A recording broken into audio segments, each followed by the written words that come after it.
గన్నవరం సీట్లు తెలుగుదేశం పార్టీ ఇస్తారా, చంద్రబాబు నాయుడు గారు ఇస్తారా, పేర్నేని గారు ఇస్తారండి? ఎవరు ఇస్తారండి సీట్లు? కామన్ సెన్స్ లేకుండా సభ్య సమాజం తలదించుకుంటుంది, నవ్వుకుంటున్నారు అనేది కూడా లేకుండా నాకు రాజకీయాలు వద్దంటాడు, నేను రిటైర్ అయిపోయాను అంటాడు, నా కొడుకుని ప్రమోట్ చేయాలంటాడు, మళ్ళీ నేను ఉన్నానంటాడు. ఏంటది ఇదంతా తమాషా చేస్తున్నాడు. బేసిక్ గా ఏదో చెప్పడం చేయటం. నేను ఎప్పుడు నీ గురించి మాట్లాడలా, నువ్వు పద్దాక నా గురించి ఏం మాట్లాడుతున్నావు? నువ్వు ముందు వాళ్ళకి డబ్బులు కట్టాల్సిన కట్టు. నువ్వు నా దగ్గరకు వచ్చింది నిజం కాదా?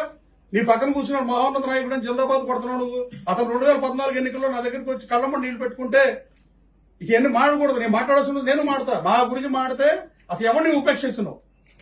మంచితనం చేత గన్నవరంలో నేను ఏమన్నా మట్టితో వేనా? కొండపోలూరులో మీరు మట్టితో వేరా తవ్వలేదా? కొండపోలూరు కొండ మాయమైందా అవలేదా? విజిలెన్స్ రిపోర్ట్ ఉందా లేదా?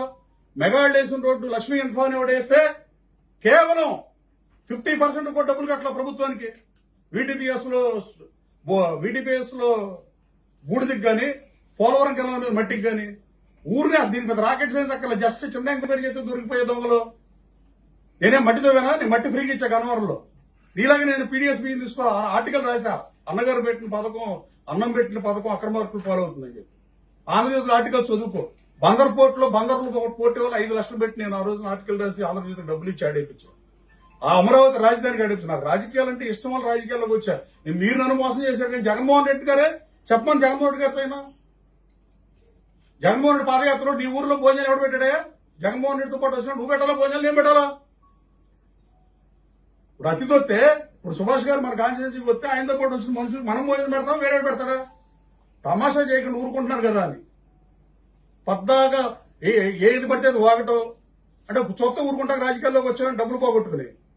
ఎస్, నేను ఇప్పుడు వరకు అసలు నీతిగా ఉండటం కూడా కష్టమైన పరిస్థితులు రాజకీయాలు సృష్టించబడుతున్నాయి. ఇప్పుడు నీ ఆస్తులు ఎంత 2014 పోటీ చేయని ఇల్లు తాకట్టు పెట్టినాడువి, నేను పోటీ చేయని చెప్పినాడువి. ఎలా పోటీ చేశావు? పార్టీల దగ్గర డబ్బులు తీసుకుని పోటీ చేయాలి. నేను అక్కడ తీసుకుని పోటీ చేయలేవు. ఎవరు దివాళా తీసేది? గన్నవరం ఎమ్మెల్యేగా నేను దివాళా తీసానా? గన్నవరం వెళ్ళి చూడు, సీడాక్ సెంటర్ చేస్తున్నావు. మనవల్లి వెళ్ళి చూడు, కళ్ళుంటే వెళ్ళి చూడరా. మనవల్లి రా, నేను తీసుకెళ్తా. మనతరికి వ్యక్తిగతంగా ఏం లేదు. ఊరిని అక్కడ కార్యకర్తలతో ఏళ్ళు లేపించుకుంటాకి పిచ్చి మాటలు మాడుతూ తీవ్రంగా ఖండిస్తున్నా. నువ్వు మల్లవల్లి రా. అశోక్ లేని నేనే వెనక తెచ్చా. చెన్నై హెడ్తో మాట్లాడి 920 మందికి ఉద్యోగాలు నేనే ఇప్పించా. నువ్వు ఏది పడితే మాడతాకి. మీ కృష్ణా యూనివర్సిటీ బందర్లో ఉందని నేను గన్నవరం తీసుకొస్తున్నా. నైవరం నేను సిబిఆర్ఈ కంపెనీ చేస్తానంటే లోకేష్ బాబుతో మీటింగ్ పెట్టించిన తర్వాత ఐటీ వైజాగ్ అన్నారంటే నేను ఇంకా గన్నవరంలో ఆగిపోయా. ఏది పడితే మాట్లాడటం.